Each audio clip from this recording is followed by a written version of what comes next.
Oh, okay. So, you know when you finish an episode of a show and you have that big dumb smile on your face because you really liked it? I had that mixed with chills after watching like a good scary movie, or in this case, a good scary show, because ooh, it's getting good. But with that said, everybody, welcome back to the channel. Welcome back to what is probably going to be our weekly Higurashi When They Cry Go discussion videos. Today we're going to be talking all about episode 3. But before we do that, quick reminder, if you haven't done so yet, hit that subscribe button. I'm probably going to be talking about Higurashi the whole way through. So if you want to see me go through the madness, or maybe you want to check out my thoughts on some other seasonal stuff, go ahead, hit that subscribe button and ring that bell. Make sure you ring that bell. It is very important at this point. The bell is basically the new subscribe button. So ring that bell, let all of AniTube know you're here. Okay, so we're gonna get into it. I should say, with these videos, I feel like you know by now, but if you didn't, it's not necessarily like an episode review. It's more of just sort of my thoughts on the show week by week, and sometimes that's solely the episode, but other times that includes, you know, some stuff surrounding the show. And in this case, yeah, we go and talk a little bit about last week. Last week I made a video with the title being like, can I even keep watching this? Because at the time I really was concerned, like, can I keep watching this? I don't know. And I've given it some thought, and obviously the fact that I'm here is probably a good sign that I have continued to watch the show and cover the show. You'll see me talk about this thing for a while. As long as the videos continue to do well, I'll continue to make them. That's just the way of this crazy, wacky website. That said, both Ryukishi07 and Keiichiro Kawaguchi, that's the director of this series, have both given us the all clear, saying that, yeah, it is definitely gonna have some stuff that maybe long-term fans of the Higurashi and Umineko series might want to keep their eye on. There's gonna be some stuff for people who want to see what happens after. Like, there's gonna be some stuff for you here. But for folks like me, who maybe have only seen the first few episodes of the original series, or maybe some folks who just have never seen the series, there's going to be stuff for us too. And at the end of the day, they said that both in the interview for the first episode that's on Funimation and the interview for the second episode that is on Funimation. And in both of those, they said it is both for newcomers and for returning fans. Now, my boy Tristan also said that, in his opinion, maybe I shouldn't be doing what I'm doing, right? I watched Tristan's video, and I respect Tristan a lot. He's my boy, but I'm going to continue to watch this show anyway. Why am I doing that? Because honestly, I kind of disagree that, like, new fans, like, will be overwhelmed with information. It's not really the case. Like, last week is like, yeah, they introduced some stuff with Rika, but if, like, a lot of you were like, that's such a huge spoiler, and I'm like, is it? I still have no idea what's going on. Like, I don't know who that is or what's happening, and, like, I don't know who the girl with the horns is. I don't know what the hell is going on. I already knew about the time skip, or not the time skip, the time loop, or I guess it's not even a loop, it's more of, like, parallel universes. I already knew about that shit, so for me, it wasn't a big surprise. I guess for some folks, it was like, oh, that's what the show's about. But even then, like, I know anime-onlys who are watching this for the first time, and a lot of them are, like, confused, because they're like, wait, I can't watch it? Why can't I watch it? And they saw, like, the big spoiler, oh my god, they spoiled the whole show. And a lot of them, including me, are like, I still don't know what the hell's going on. Like, it's not a huge spoiler because we don't have the context. So in that case, if you're like me and maybe you're watching this video, like, wondering, like, should I continue? I'd say yeah, man. Like, it just seems like it's gonna be, like they said, for a bit of both. Like, they are, from what I recall of the first story arc, they are basically just doing that. They're adding in stuff with Rika, but that's not here. Like, in this week's episode, it's pretty much just that, like, what I remember of the first story arc, like with Rena going nuts, and we'll get into that. But yeah, I don't really see the issue with continuing, and I'm sure some fans would be like, but you'll never be able to go back, and, like, I'm gonna be real with you, and some of you are gonna be disappointed to hear this. I don't care to. And I know some folks are like, but the old art style was supposed to look bad. Doesn't change the fact that it doesn't hold up. At least here, like, I can respect the fact that when some of the characters look wonky, they're supposed to look wonky because it's supposed to make you feel like something's off. but it still looks good though. Like the old series just doesn't look good. It's been a long time, and the budget wasn't great, and the animators probably didn't put 110% into it, nor did most of like the background artists and stuff like that. The background art in the old Higurashi is still good, but like, my point is, I prefer this. I want to watch this. I don't really care to go back to the original series. And even if I did, you have any idea how big the backlog of shows that I have to sit through are? Higurashi is like 1 in 1,000 shows that I still have to get to. And let's be real, if I'm given the option of Higurashi but with bonus content and it looks better, yeah, I'm gonna go with the bonus content and it looks better. Don't get me wrong, if you like the original series, I am not taking that away from you. You may have the original series. It is yours, and if you love it, that is awesome, and I am happy that you have that thing. For me, I have this, and I like this, so I'm going to continue to talk about this. And again, for those of you who have seen the original series, you get to see me be hella shocked when some stuff goes down. So really, I think it's basically just a win-win. I'm pretty excited to continue this.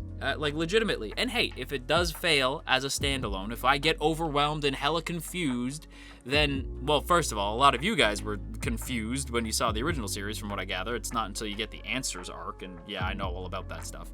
But, like, yeah, I understand that for some folks, half of the fun of Higurashi is not knowing what's going on.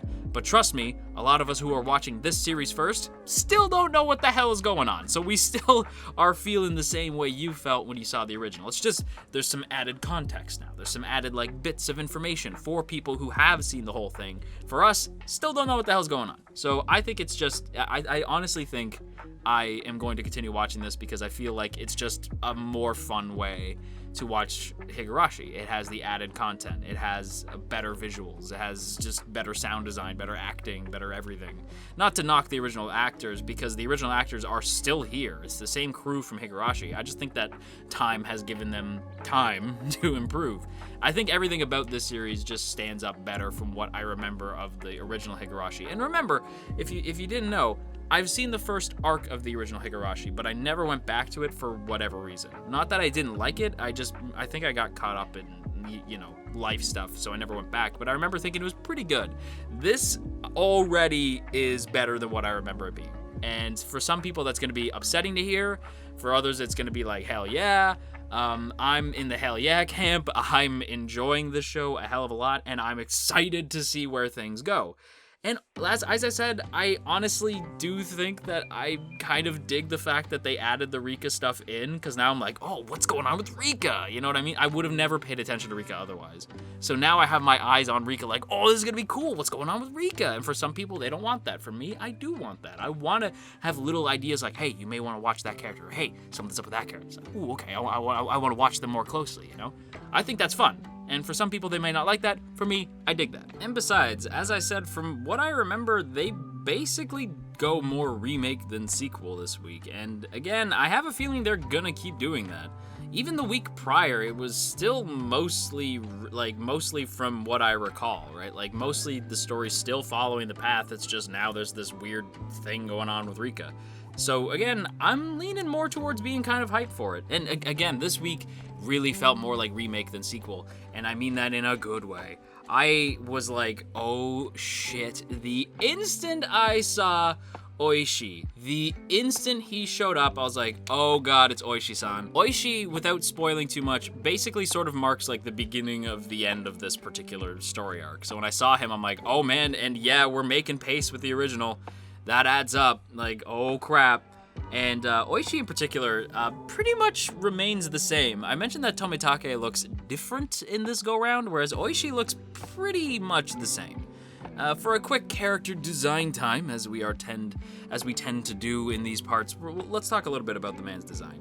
He's got the gray hair. The gray hair obviously symbolizing he's older, he's seasoned, he's been around the block, he's seen it all before. He's a bit heavier set, like he's a bit older, he's let himself go in certain areas, but he still has that sort of like Santa-esque type of heavier set type of character, right? Where like you still feel like he's still tough. Like you can still see that he's a tough dude. He's just a wee bit heavier set. And that's fine. Dude's older, he's let himself go in certain areas in like wee spots. And like it makes sense. I feel like Oishi's design just sort of screams like the older cop who's been around the block, he's seen things, he's been places, he's the old detective, he's seen it all, been everywhere. And like you do get that with the gray hair, the heavier set. With the black polo shirt paired with the red suspenders and tie, to me it sort of symbolizes that Oishi is a strong and sort of powerful character within the narrative. Obviously, everything that I'm talking about in terms of design is meant to be like metaphorical and like on a subtextual level, not like the meta text. So for this, it's like when I'm saying like what the colors mean, what the design is meant to symbolize. It's not like what the character is literally doing unless stated otherwise. So for me, what I think they're trying to get across about this character is definitely he is like powerful and strong in the setting. Like when he is around, like he is strong, he is powerful. So hence Keiichi probably feels like safe around him. And that also goes to the green eyes. Like the green eyes, much like Tomitake's eyes, are sort of like this safety, right? Like the character brings a sense of safety. But with Tomitake, while it's more sort of like Tomitake's also built, right? But he has like the soldier mentality, like you feel safe around him. It's the same thing with Oishi, but it's more of like just the fact that like by his very nature of being a cop, you feel that power, that authority. You feel safe with him, and the same thing with the eyes. Like he is there trying to protect people's safety. Like that is if the eyes are the window to the soul. The green eyes are meant to represent like green representing like safety and revitalization in nature. That's that whole sort of feel. Oishi's eyes being green, I think, are meant to show that he does have an interest in keeping people safe. However, the other thing that I feel is important to note is, as I've said with previous designs, with Higurashi, take all the designs and then flip them, because not everything is what they seem on the surface. When I'm looking at a character design, I'm usually looking for the best in the character, but with Higurashi, you gotta flip that shit. Now, with Oishi, if you flip it, right, the gray hair, like this heavier set sort of mentality might be more negative. Like same sort of things, been everywhere, seen everything, but maybe that's made him a bit judgmental, as we can see with the green eyes. If you invert the safety of green eyes, you get the judgmental, envious side of green. And that's that whole like being a seasoned cop might make him dismissive of the idea of curses, because as we see, there is something supernatural going on, but Oishi is not the type of dude to really believe in that shit. So that judgmental personality refuses to let him actually buy into that. So in the same way that those eyes might represent a safety for characters like Keiichi, it also represents a judgmental side to the people of the village. Like he just doesn't believe in the same things that they believe in. He even like scoffs at it and gets angry at it. The idea that these people believe in a curse, like he just dismisses it out of hand. So that the green eyes suddenly mean something darker. Even the black polo shirt and red suspenders suddenly go from being like power and strength into danger and mystery. The very arrival of Oishi, as I said, signifies like, oh, things are about to ramp up. And we see that in the episode. Things absolutely ramp up with the arrival of Oishi. He represents the mystery getting more dangerous, right? The black typically representing mystery, red representing danger. When you combine the two of them, we're getting a more dangerous side. We're getting into the more dangerous side of the mystery as it arrives in the form of Oishi. And oh boy, are things getting mysterious and intense. As I said, with the arrival of Oishi, things are going to start to ramp up, and they most certainly do. Like Rena's losing it, man. Like I knew this was gonna happen. I was like, oh shit, it's gonna happen, and I totally forgot about this scene. I forgot about both of these scenes because like when I said like the two scariest scenes for me without spoiling shit is door and phone booth. Right? Like that's all I'm gonna say. Those were the moments that scared the crap out of me when I first saw this show, like forever ago, back in like my early college years. And I just remember being like really like, oh man, that was creepy. They really nailed that. Here, holy crap. Like they've always nailed the like that like when Keiichi asks something and they just hit him with a I don't know. Like just that flat answer. Like they nail that every time. Just the fact that everything else goes silent and then just I don't know what you're talking about. Like that just instant like bam response, right? They nail that again here. The difference being that this time around, when Keiichi says, like, I know you're hiding shit from me. I remember, like, watching this being like, oh, Keiichi, you dumb ass. Like, don't say that. Like, don't say that to her. Don't be, like, because the instant he knows that they're lying, he gets hurt and offended, right? So he's just like, they've been lying to me. They're not even lying, just that they've been, like, hiding things from me. Like, I can't believe they would hide things from me.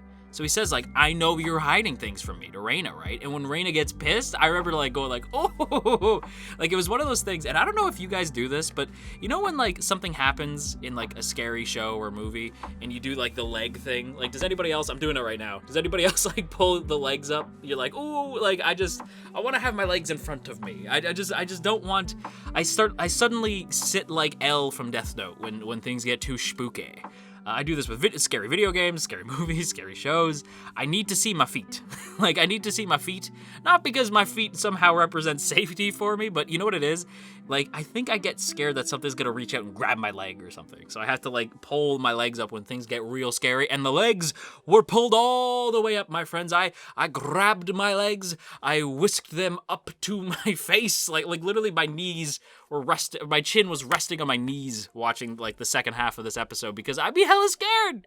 Like, Reina's scary, man. Like, I forgot because she's also, like, cute. You know what I mean? Like, Rena is normally, like, this fun, bubbly character. So when she snaps and goes weird, it, like, you know something's wrong. And we've seen her, like, stare into the distance sometimes, you know? And, like, that's definitely spooky. That's spooky. But what is more spooky is when Rena just snaps and she's like, okay, Keiichi, all right, you want to talk about hiding things from us, huh? What have you been hiding, Keiichi? Who was that guy you talked to earlier? What was that about? He's like, I was called to the principal's office. Bullshit, you're lying. And then when she's like, you're lying, and she snaps, I was like, ah! Just like, oh no, I don't like it. Just like, oh no, I'm scared. It's perfect, because after I watched this episode too, I went upstairs, and nobody was there. And earlier when I started the episode, my whole family was there. When I go upstairs, nobody's home, and it's raining, and it's dark, and the wind is blowing the door, and it's like hitting the door open and shut, and I'm like, and I just went all the way back downstairs to record this, just hoping everything was good. Because, yeah, it's one of those days where Higurashi was hella perfect to watch. Very spooky. And that's not even getting into the fact that Rena was spying on Keiichi. Like, when Keiichi's dad, like, this is so well played up. Like, when Keiichi's, like, on the phone listening to Oishi say, like, listen, Rena, like, I know that Rena said that she wasn't from there, but the thing is, she was suspended from her old school. She was going around, like, breaking windows and just acting bizarre and talking about, I can't remember the name of the spirit, but, like, the guardian spirit of the town, right? And she would, like the sort of guardian deity, like, she was talking about him, that he visits her and that he stands above her pillow and just watches her at night. And, like, Oishi's saying this, and you're like, ugh, like, you're getting the chills. And then he's like, by the way, the other thing that I should tell you is that I looked at the residence history, and Reina's family is from there. And I'm like, okay, so not only did she know about the whole guardian spirit thing before she got to the town, but she's from the friggin' town. So it's like, oh, Rena's friggin' evil, right? Like, oh God. And then as that's happening, when he gets the knock on the door and it's his dad, it's his papa. And I'm thinking, like, oh yeah, Keiichi's dad. I remember him being kind of fun. So Keiichi's dad is like, hey Keiichi, what's going on, my dude? He comes in with, like, tea and everything, and I'm thinking, like, wow, that's nice. And even Keiichi's like, that's cool. Why? And he's like, well, you know, for you and Rena. And when he said that, I was like, huh? Like, and Keiichi even has the same reaction. Like, my blood ran cold, and I was like, what are you talking about? And then I remembered, like, oh yeah, this was in the original show. I totally forgot about how spooky this was. And when you see Rena peering through the door, when Keiichi's like, wait, so when I was on the phone with Oishi, she came here to see me, and Dad told her where my room was, which means she totally knows that I was listening in to Oishi telling me about her. She knows something's up. And, like, seeing her peer through the door and the fact that it, like, zooms in real slow and then it, like, jump scares you. It's like, oh, no, stop it, Higurashi. Stop it. Ah, this is good. I'm happy. I'm happy. With that said, everybody, that is gonna wrap up today's video here. I hope you guys enjoyed. If you did, don't forget to boop that up snoot, share if you care, leave a comment down below, and of course, hit that subscribe button and ring that bell to let all of AniTube know you're here. And of course, before we go, I have to give a big thank you to the good folks in the T Squadron. Look at these beautiful people. Look at all these beautiful names, and hey, if you'd like to join these beautiful people, there are now 2 ways to do so. The first is by hitting that first link in the description to check out our Patreon page, page. And the second option is by hitting that join button right beside the sub button to get a badge next to your name, some emotes to spam in the comments, and of course your name scrolling past the screen here. So if that sounds cool to you, go ahead and hit that join button or check out the Patreon. Either way, it is super, super appreciated. And so with that said, everybody, I'm gonna go turn on all the lights in the house. just because. Wow, I'm such a chicken. I'm already scared. Anyway, until next time, you stay classy, AnyTube, and wash your dang hands. And watch out for Rena spying on you. Ooh, spooky. Okay, bye.